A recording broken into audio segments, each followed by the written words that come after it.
আজকে বানাচ্ছি 5 মিনিটে khichuri recipe. Hello people, welcome back to my channel. এর জন্য আমাদের কি কি ইনগ্রিডিয়েন্টস লাগবে তা বলে দিই আগে। প্রথমে 1 কাপ মতন আমরা সাবু নিয়েছি, এটা 2 ঘন্টার জন্য ভিজিয়ে রাখতে হবে।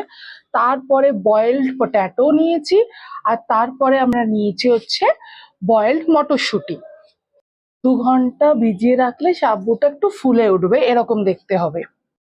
এবার একটা কড়াই নিলাম, সেই কড়াইয়ের মধ্যে আমরা ঘি গরম করতে রেখে দিলাম। এটা কিন্তু ফুল নিরামিষ একটা রেসিপি। এবার আমরা জিরে ফোড়ন দিলাম। এটা আপনারা কিন্তু কোনো পুজোর দিন যখন উপোস থাকবেন এইটা করে খেতে পারেন। এবার কাঁচা লঙ্কা ফোড়ন দিলাম। দেন দিয়ে নেব হচ্ছে বয়েলড পটেটোস গুলো। অনেকেই বলবেন যে এটাকে কেন আমি খিচুড়ি নাম দিলাম। খিচুড়ি মানে কি আমরা শুধু ডাল থাকলেই সেটাকে বলি, ভাতের সাথে ডাল থাকলে। এবার ধনের গুঁড়ো দিলাম, দেন দেব হলুদ গুঁড়ো,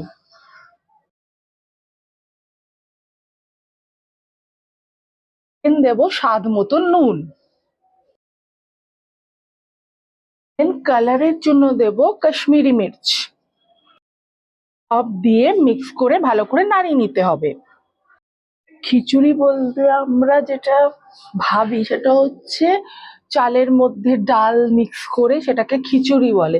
খিচুড়ি কিন্তু আমরা ইন জেনারেল বলি কোনো কিছুতে অনেক কিছু ইনগ্রেডিয়েন্টস দিলেও কিন্তু সেটাকে আমরা খিচুড়ির ক্যাটাগরিতেই রাখি। এবার বয়েলড মটরশুঁটি দিয়ে নিলাম।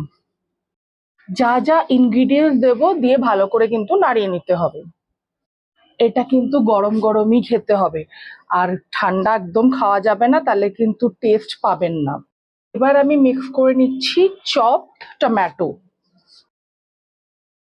এই সাবুর খিচুড়িটা অবশ্যই বানিয়ে দেখবেন, খুবই ভালো লাগে। এটা অ্যাজ আ স্ন্যাক্সও খেতে পারেন বা ডিনারের জন্যও করে খেতে পারেন।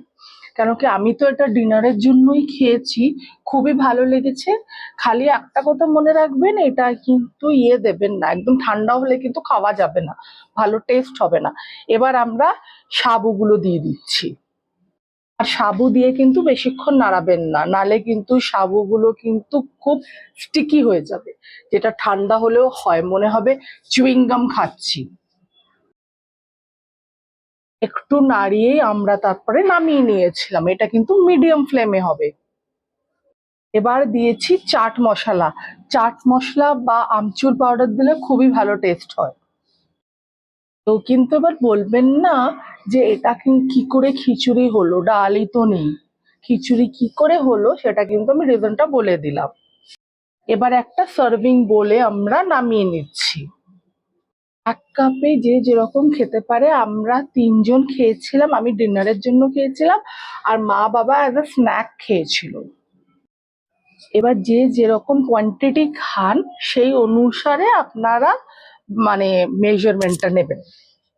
যদি ভিডিওটা ভালো লেগে থাকে তো অবশ্যই লাইক, শেয়ার আর সাবস্ক্রাইব করে দেবেন। And thanks for watching.